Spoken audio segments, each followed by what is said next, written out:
복음으로 사는 삶 41번째 시간입니다. 오늘 룻기를 마치면서 결국 복음으로 살면 그 인생에 역전이 찾아온다는 말씀으로 마치려고 합니다.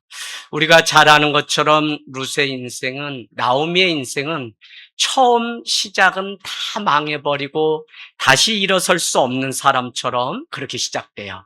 그럼에도 불구하고 오늘 우리가 읽은 이 말씀을 통해서 다윗이 예비되게 되고 결국 그 안에서 예수 그리스도가 오시는 것을 보게 됩니다. 오늘 우리가 읽은 말씀에 보아스의 그 산만해도 11절, 12절 가볼까요? 11절, 12절. 성문에 있는 모든 백성과 장로들이 이르되 우리가 증인이 되나니 여호와께서 내 집에 들어가는 여인으로 이스라엘의 집을 세운 라헬과 레아 두 사람과 같게 하시고 내가 에브라스에서 유력하고 베들레헴에서 유명하게 하시기를 원하며 여호와께서 이 젊은 여자로 말미암아 내게 상속자를 주사 내 집이 다말이 유다에게 낳아준 베레스의 집과 같게 하시기를 원하노라 하니라. 아멘. 결국 성문 곁에 있는 백성들과 장로들은 오늘 룻과 보아스의 그 결혼의 증인이 되게 됩니다. 무엇이냐면 우리는 지난주에 기업 물을 자가 있는데 보아스보다 더 가까운 친족에게 물었더니 그는 뭐라고 얘기를 했냐면 나에게 손해가 있을까 하여 나는 물으지 않겠다고 그렇게 물러서게 되죠. 그래서 이제 그 다음 순서가 누구냐면 보아스가 되는데 보아스가 그의 남편이요 룻이 그의 아내됨에 대한 증인으로서 오늘 백성과 장로들이 그 일을 하겠다는 거예요. 그러면서 여러분 오늘 말씀에 성문에 있는 백성과 장로들이 다른 말을 이야기하지 않고 축복의 말을 하게 되는데 보아스의 집에 들어가서 이 보아스, 룻이 하나님의 축복을 받게 되고 12절에는 보면 상속자가 되게 해달라는 그 축복을 하게 됩니다. 여러분 오늘 우리가 잘 아는 것처럼 기업을 물을 자는 말론을 대신해서 오늘 보아스가 들어가게 되는데 그러면 우리가 족보를 보면 말론 다음에 누구 이렇게 나와야 되는데 족보는 보아스를 통해서 어떻게 해요? 오벳을 낳고 이새를 낳고 다윗을 낳고 예수 그리스도가 태어남을 우리에게 가르쳐줘요. 이 사실을 통해서 우리는 뭘 한 가지 유추해 볼 수 있냐면 말론이라고 하는 사람, 룻기의 룻은 적어도 결혼을 하였지만 자녀가 없고 상속자가 없었다는 사실을 우리가 알 수 있어요. 그렇기 때문에 두 사람이 결혼을 하게 되면 백성과 장로들의 축복 중에 가장 큰 축복이 뭐냐면 보아스와 룻의 가정에 상속자를 있게 해주셔서 그 속에서 구원의 역사가 이루어질 수 있도록 도와달라고 그렇게 얘기하죠. 누구와 같이 12절에 보니까 베레스의 집과 같이 되게 해달라고 얘기합니다. 그런가 하면 11절에는 라헬과 레아가 가문을 이루고 집을 이뤘던 것처럼 오늘 룻과 보아스의 만남이 그렇게 되게 해달라고 얘기하고 있습니다. 여러분, 우리는 오늘 이 말씀을 통해서 하나님이 우리에게 주신 것은 혈통으로 이 일들을 완성하지 않는다는 것입니다. 다윗의 혈통을 연결하는 데 목적이 있는 것이 아니라 도대체 어떻게 신앙의 계보를 이어져 갔는지를 우리에게 보여주는 동시에 지난주에 우리가 보아서 아시는 것처럼 누가 성문에서 그 기업이 끊어지지 않고 그 이름이 끊어지지 않도록 그 일들을 감당할 자인지를 성경은 우리에게 가르쳐 준다는 거예요. 누가 성문에서 친족의 이름이 끊어지지 않도록 관심 갖고 끝까지 함께할 자인지, 어떻게 다윗 왕과 같은 자가 나올 수 있는지, 혹은 누가 자신에게 손해가 온다고 할지라도 그 기업 물을 그 일을 감당할 것인지를 우리에게 가르쳐줘요. 그가 바로 누구라고 하는 것이냐면 보아스라고 우리에게 말씀하죠. 그래서 보아스가 되었다는 것은 다윗에게로 영적인 스피릿을 이어준 사람이 오늘 보아스라고 하는, 말론이 아니라 보아스라고 하는 사실. 말론은 혈통으로 이어지는 계보여야 되는데 그렇게 성경은 족보를 언급하지 않고 보아스로 이 역사가 일어나는 것을 보면, 우리가 주님이 혈통, 이는 사람의 일이 아니라 하나님의 일, 특별히 죽은 자를 통해서 말론을 통해 일어나는 것이 아니라 생명이 그 안에 있는 그 산자를 통해서 하나님의 구원의 역사가 이루어지는 것이 복음의 역사라는 거예요. 여러분, 우린 계속 말씀드리지만 우리가 족보를 연구해 보면 역대 또 창세기 쭉 낳았더라. 누가 그래요? 마태복음 1장에 보면 누가 누구를 낳았다고 기록해 놓았다면, 역대기 많은 족보들은 죽고 돌아가고로 기록되는 것을 보면, 우리는 내 인생도 생명의 족보를 쓰는 인생인지 죽음의 족보를 쓰고 있는 인생인지, 결국은 보아스라고 하는 산자를 통해서 오늘 하나님의 일들이 이루어지는 것을, 하루아침에 다윗이 등장한 것이 아니라 하나님은 오늘 보아스와 같은 끊임없는 기업물을 자를 준비하셔서 당신의 일을 완성시키는 것을 우리는 볼 수 있어요. 여러분, 이어령이라고 하는 문화부 장관을 아시나요? 그는 마지막 당신의 딸이 목사가 되었는데 그가 암투병을 하면서 죽음 직전에 아버지를 전도해서 예수를 믿게 되고 신앙인으로 마지막 이 시대의 지성인으로 이름 일컬어지던 그의 인생에 하나님이 찾아왔습니다. 마지막에 어느 작가가 가서 그와 함께 인터뷰한 내용이 책자로 나왔는데, 이어령의 마지막 수업이라고 하는 책이 나와 있어요. 그곳에 가서 기자가 묻습니다. 가장 이 세상 가운데서 럭셔리한 삶이 무엇입니까? 라고 물었더니 그는 이렇게 대답합니다. 나는 얼마나 소유했는지로 보지 않는다네. 나는 그가 얼마나 자기 이야기가 있는 사람인지를 보네. 똑같은 삶을 살아도 이야기가 없는 삶은 무의미하다네 라고 이야기했어요. 여러분, 우리는 이 룻기, 성경이 수도 없는 이야기들이 모여서 우리에게 들려진 것을, 또 하늘 땅에는 이 앞에 있는 것처럼 삶의 감동을 이야기로 들려주는 교회가 우리의 모토인 것을 보면 정말 이야기가 있는 인생은 다르다는 사실을 우리가 알게 됩니다. 스토리가 오늘 보아스의 인생 가운데 얼마나 단단하게 있는지. 그런데 이 이야기라고 하는 것은 누가 어디서 태어나서 어떻게 하다 죽었다라 그 이야기가 아니라, 수도 없는 인생의 희노애락 가운데 하나님의 섭리가, 하나님의 일들이 그 인생에 찾아온 그 이야기들을 말씀드리는 거예요. 오늘 보아스는 정말 인생이 다 패망해서 우리가 많은 학자들이 말함 같이 상속자를 위해 기도하는 것을 보면, 그는 여지까지 그 독신으로 이 룻을 만나기 전에는 그냥 혼자 호를단신으로 살아갔던 자라고 많은 사람들이 이야기를 합니다.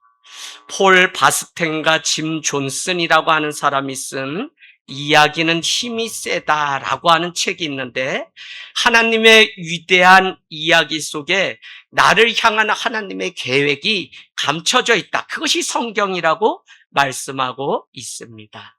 여러분은 이야기가 있나요? 그냥 살아가고 하루 눈을 뜨고 하루를 사는 그 이야기가 아니라 순간마다 내 인생에 하나님이 아니면 살아갈 수 없다고 하는 간증이 그 안에 있냐고요.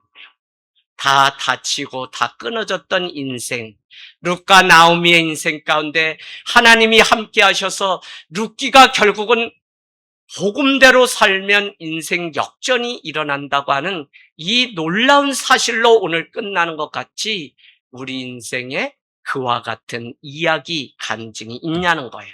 이 이야기가 결국은 다른 사람의 생명을 살리고 이 이야기를 기록했던 사람들이 누구냐면 제자들이고 제자들을 통해서 마태, 마가, 누가, 요한이 기록되었고 결국 사도 바울을 통해 16개의 편지가 기록된 것을 보면 이야기를 가지고 하늘땅교회도 끊임없이 일주일 동안 이렇게 저렇게 이야기가 나눠지고 있는 것을 보면 여러분 이야기가 있는 인생과 그렇지 않은 인생, 그 안에 하나님이 함께 하신 이야기를 가진 인생과 그렇지 않은 인생은 너무나 다르다고요.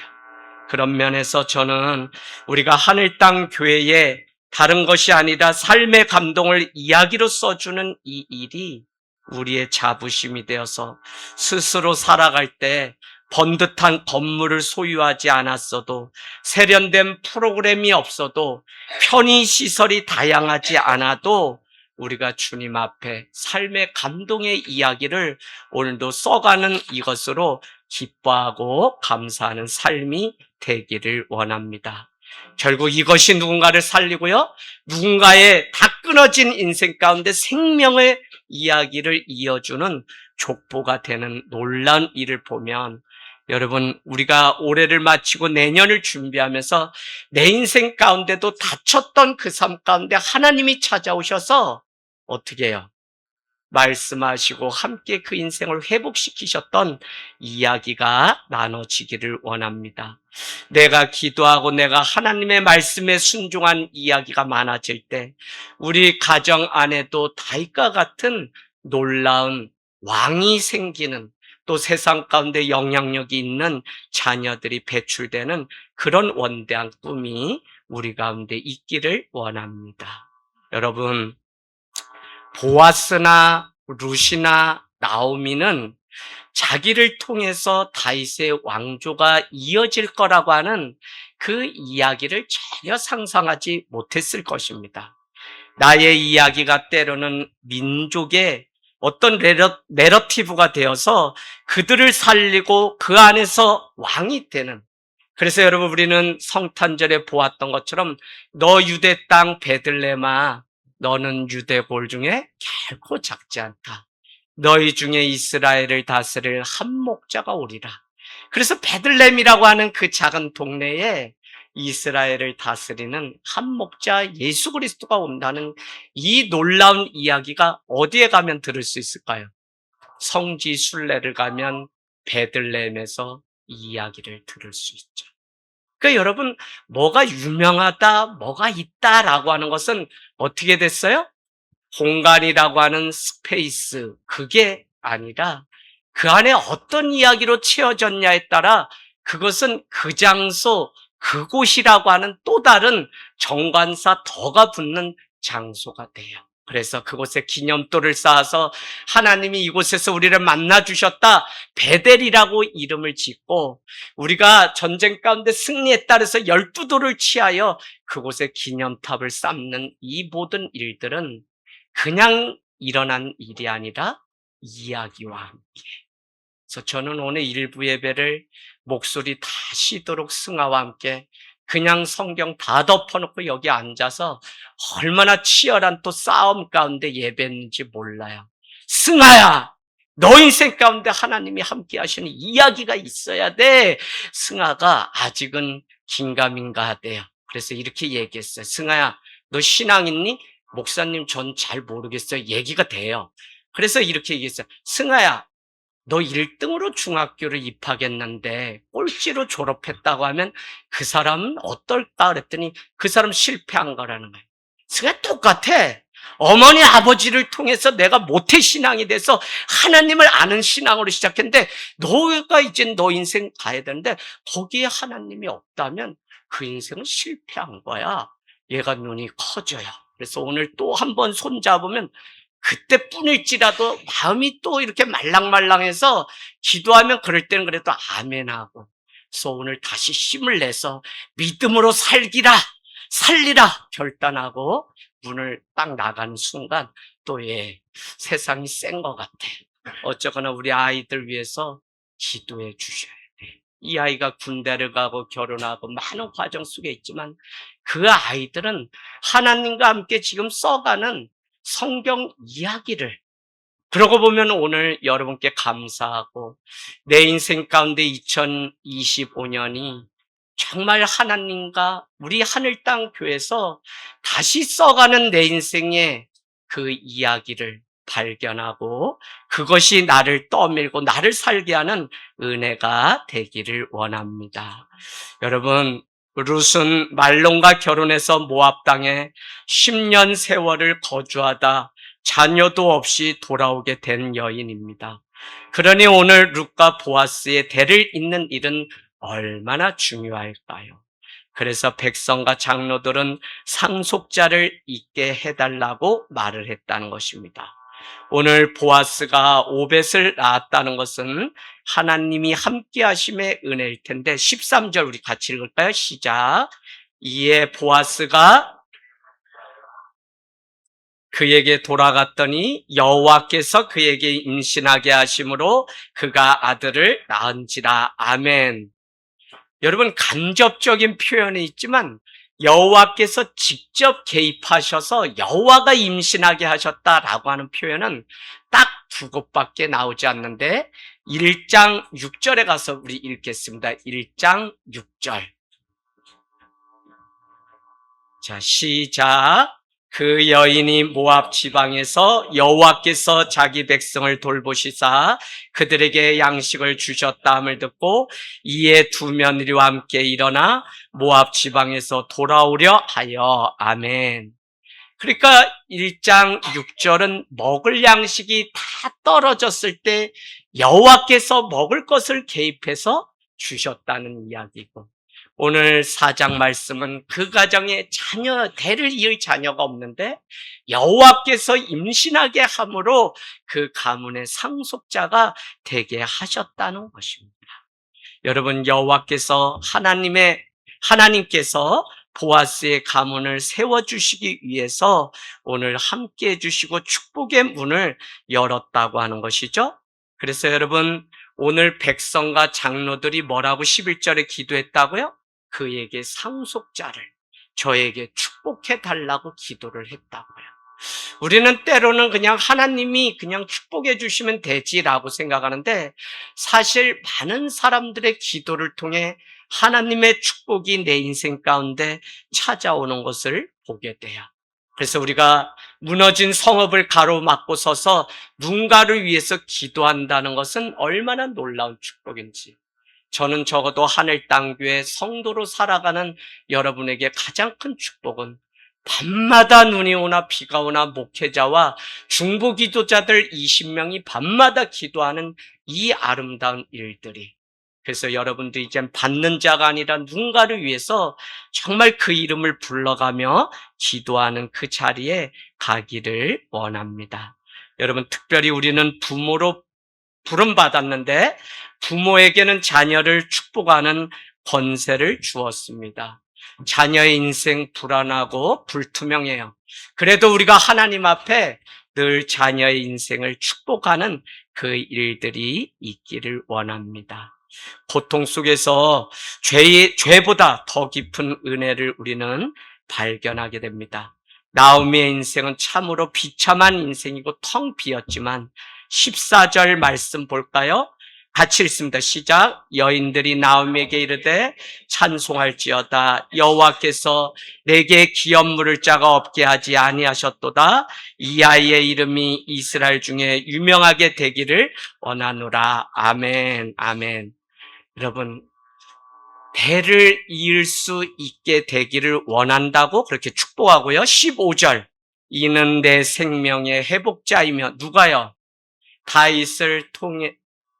보아스를 통해 낳은 오벳이라고 하는 이 아들은 너의 생명의 회복자이며, 15절, 너의 노년의 봉사자라. 곧 너를 사랑하며 7 아들보다 귀한 내 며느리가 낳은 자로다. 그러니까 오늘 이 말씀은 보아스가 낳았다고 하지 않고 7 아들보다 더 귀한 누구요? 룻이 낳았다고 성경은 표현하고 있어요. 더구나 룻과 보아스를 통해 나오는 오벳이라는 자를 통해서 회복시켜주며 그는 오늘 이 나오미의 인생의 봉양자가 되어서 마지막까지 책임지는 자가 되었다는 것이죠.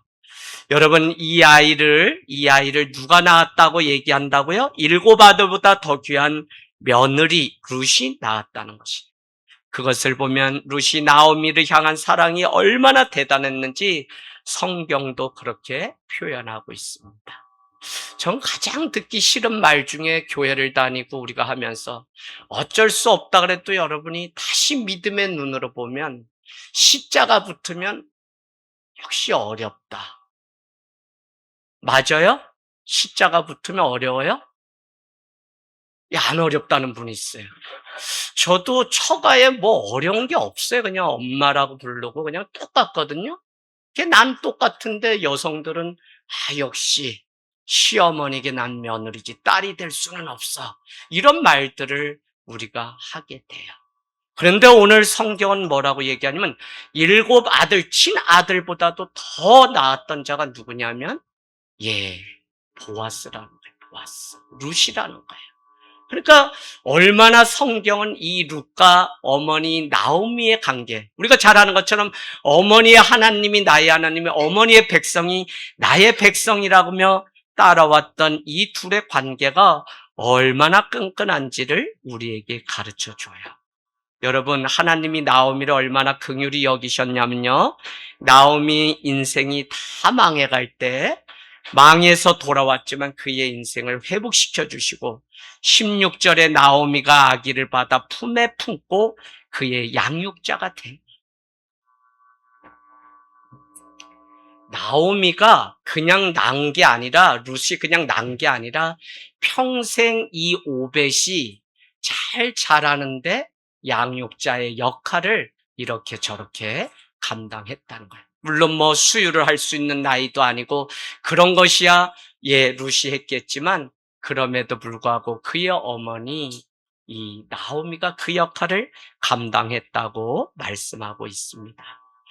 여러분, 17절 우리 같이 읽고 이제 마치겠습니다. 17절 시작. 그의 이웃 여인들이 그에게 이름을 지어주되 나오미에게 아들이 태어났다 하여 그의 이름을 오벳이라 하였는데 그는 다윗의 아버지인 이새의 아버지였더라. 즉 무슨 말이냐면 할아버지가 되었다는 것이에요. 오벳이 다윗의 할아버지. 살롬, 보아스, 오벳, 이새, 다윗으로 연결되니까 할아버지의 역할을. 6학년인데도 떠드는구나.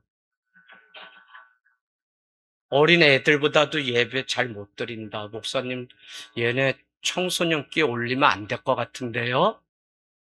우리 이제 1분만 딱 하고 목사님 마칠 거예요. 자, 집중해보자, 얘들아. 딱, 여기 봐, 수아도. 자, 딱 봐. 자, 집중하겠습니다. 항상 목사님 자녀가 어려워요, 더. 그래서 여러분이 사랑해야 된다. 자, 오늘 룻기의 주인공이 누구예요? 집사님, 룻기의 주인공이 누구예요? 룻? 나오미? 보아스? 띵! 저는 오늘 이 말씀을 드리고 마치려고 해요. 결국 모든 시간, 모든 사건을 주관하시는 분은 보이는 나오미나 룻이나 보아스가 아니라 모든 시간과 모든 사건을 주관하시는 분은 보이지 않는 하나님이 주인공이라고요. 그래서 복음은 우리 인간이 얼마나 노력하고 열심으로 살았다가 아니라 하나님이 죄된 인간 위에 얼마나 열심으로 구원의 일을 이루셨는지가 복음이라고요. 내가 무엇을 공덕을 쌓고 무엇을 해야만, 비나이다를 해야만, 그렇게 하는 건 무속신앙, 그렇게 하는 건 종교지, 그거는 믿음과 전혀 달라요. 그래서 우리가 하나님을 향해서 찾아가는 것 같지만 하나님이 우리를 향해 찾아오신 것이 성탄의 가장 큰 의미. 그러나 종교는 우리가 계속 인정받기 위해 찾아가야 되는 거예요. 그러니까 우리가 교회가 새롭게 복음으로 하나 되자라고 하는 것은 막 살아라 그게 아니라 하나님이 지금도 끊임없이 내 인생 가운데 찾아와서 나의 하루, 나의 일생 가운데 모든 시간, 모든 사건 속에 함께 하시는 이 사실을 보자는 것입니다. 그러고 보니 모든 만남도 우연히 일어난 것 같죠? 2장에 보니까. 그러나 마침 그곳에 지나가는 보아스의 밭이었던 것을 보면 결국 인생은 우연 같지만 그 안에도 하나님의 섭리가 그 안에 있다는 사실을 오늘 루키는 우리에게 가르쳐주고 있습니다. 우연 같지만 하나님의 섭리가 그 안에 이미 있다는 것이죠. 하나님은 우리를 향해서 그의 눈을 떼지 않으시고 지금도 바라보고 계세요. 우리 삶은 하나님을 떠나서 살 수 없다고요. 그래서 한 해를 돌아보면 그때 그 순간 떠올려 보면 하나님이 안 보인 것 같지만 하나님은 거기에도 여전히 계셨다는 사실을 고백합니다. 여러분, 사람의 눈으로 보면 다 망해버린 것이 룻기의 전부 이야기입니다. 그러나 하나님이 그곳에 계셨다는 것이 우리에게 말씀해 주려고 하는 것이죠. 우리 눈에 잘 보이던 룻과 보아스, 나오미 잘 되었구나. 그것을 오늘 보아스는 잘 되었구나. 결국은 인생 역전되었구나. 그것으로 끝나는 것이 아니라 그 자리마다 하나님이 거기에도 계셨구나라는 사실을 우리에게 가르쳐 줍니다. 룻기의 족보는 예수 그리스도의 족보인데, 그러니 룻과 나오미와 보아스가 없다면 예수 그리스도가 오실 것을 볼 수 없었을 거예요. 그럼에도 불구하고 역사를 주관하시고 알파와 오메가, 처음과 끝이 되시는 하나님의 계획 가운데 이 모든 일들이 이루어졌다는 사실을 우리는 고백하게 돼요. 여러분, 복음은 결국 이러한 룻과 보아스도 몰랐던 일, 어쩌면 지금 낭망하고 초라해 보이는 우리의 인생 가운데 못난 재료를 사용하셔서 인생 역전, 지금도 하나님이 현재 진행형으로 내 인생 가운데 열심히 말을 거시고 열심히 은혜 가운데 우리를 초대하는 그 예배 가운데 가기를 원합니다. 아멘.